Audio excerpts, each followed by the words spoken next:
This time of year, it's hard not to feel bombarded by everyone trying to sell us some type of diet plan or exercise equipment. For some of us, that's just what we need. But for others, it only takes a few weeks before our diet plan is forgotten about and the treadmill ends up being used as a clothing rack.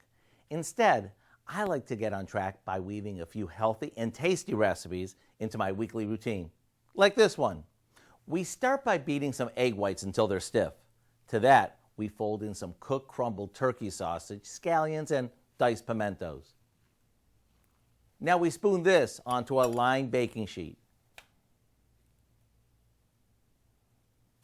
Before popping these into the oven, we make a well in the center of each mound using the back of a spoon.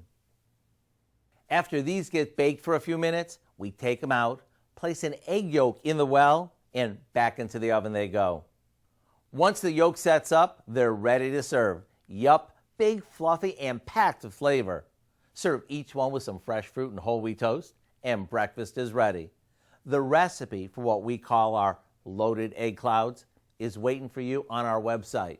I'm Howard in the Mr. Food Test Kitchen, where today we found a lighter than air way for you to say, ooh, it's so good.